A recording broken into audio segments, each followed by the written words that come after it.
thoughts on the Jericho versus Kazarian match and Jericho's huge announcement afterwards? It's really impressive to me, Jericho as the leader of the Inner Circle, he's leading by example, which is, as a leader, you should. He's the oldest in the group, and he's busting his ass week in and week out in the ring, whether it be a tag match or now you're seeing a singles match. And he put on, it was a lengthy match and a lot of physical spots. And, Kazarian did that suplex off the top rope on Jericho.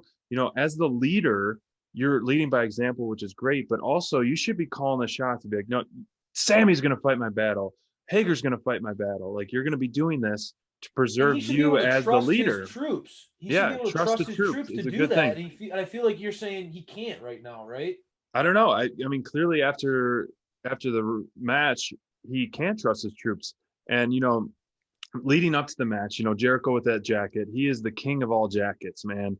I need to get one of Jericho's jackets because it is awesome. His jacket put my jacket to shame. That guy is a beast with his jacket. I'm not even going to wear a jacket because I don't even want to compete. But the match itself, I love that the Inner Circle was ringside cheating. It really just solidified them as like a dirty, rotten, team. And it was perfect for that. Jericho is definitely performing excellent in the ring. He's got some great stamina for his age. He's taking a lot of abuse and a lot of big moves, and it's not a phone home match ever with him. And it was the flux capacitor off the top rope that Kazarian did. And Kazarian was impressive for sure. And, after the match with the butting heads of the Inner Circle, I was surprised that it was happening this soon, after all this going on. Yeah. I don't ever want the Inner Circle to break up fully. Because, we did on our Twitter poll and Instagram poll that, the top group in AEW, Inner Circle, did take the win. All say it's the Inner Circle. So I don't know if you break off the Inner Circle. Where was Santana tonight? I don't know if there was anything with that. But back to Orange Cassidy, if Orange Cassidy beats MJF, that means Orange Cassidy have wins over MJF and Jericho. So then you kind of throw in some other like bragging rights in that essence, where do you go from there? If Orange Cassidy beat both guys that are trying to lead the Inner Circle, essentially, there's a lot of interesting storylines, but the match was well paced. I love the shenanigans in and out of the ring, and afterwards it was very impressive to me, Jericho getting on the mic right away after that, winded match, and he's still catching his breath. He still fought through it, didn't he? He still fought through it. The match is an elite for me overall, because I did see some very impressive moves, and both guys, had some pretty good chemistry.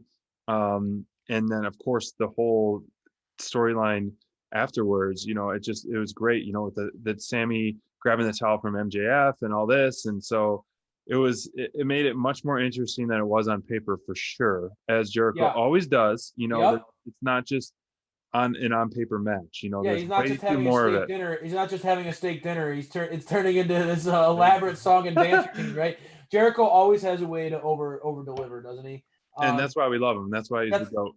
Exactly. I mean, honestly, Jericho doesn't get the love and praise that he should get. That guy is he's one of the greatest of all time. I mean, he really truly is. He's always entertaining. I gotta say, like, again, some of the criticism that he gets, you can't believe these people are criticizing a 50-year-old guy out there who's still hanging with somebody who has the cardio of Frankie Kazarian. Like, tonight's match was a great example, right? Frankie Kazarian is as well-tuned athlete as anybody on the show. Mm-hmm. The guy can go with anybody. He can hang. And for Jericho to be able to go one-on-one with him and have a great match and have it really be a smooth match, those two went honestly, at no point in time did you ever feel like Jericho was gassed and couldn't hang with Frankie Kazarian tonight, right? So I think that goes a long way in showcasing, and this is what I've been clamoring for. We need to see the Painmaker back. We need to see Jericho lay, and that's what I loved about this segment, SPD, was, he laid down the law. He's sick and tired of, the antics, the back and forth that his team is having. He's sick and tired of the fun and games, the jokes, and the infighting, the bickering They need to get on the same page. He's focused, and a focused Chris Jericho.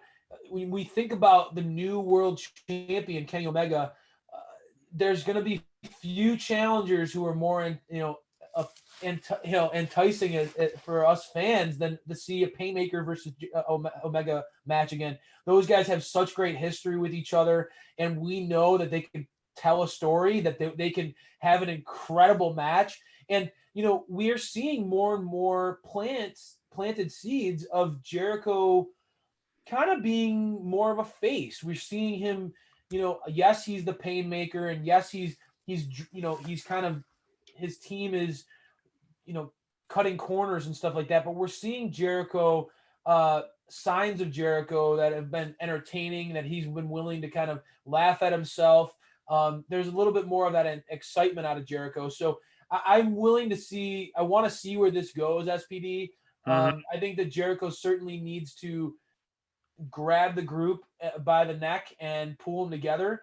I'm with you. I don't want to see the Inner Circle break up. I want this group to get stronger. I mean, when we think about all the great memories that the Inner Circle has been able to provide us over the course of AEW television, and now adding MJF and Wardlow, I want to see those guys accomplish things together before things break up. I want to see them make an impact together before they break up. I want to see them be forced to get along and slowly but surely have each other's back.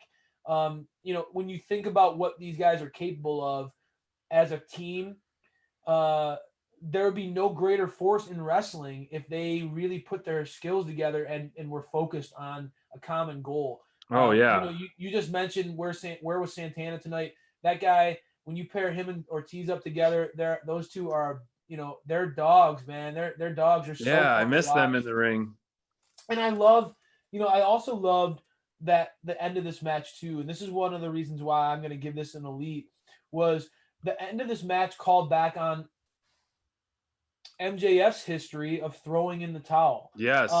It's that common storytelling that AEW is focusing in on, is making sure that we recognize these characters, that they have definable characters, that we draw back on history and we're reminded as fans of past memories.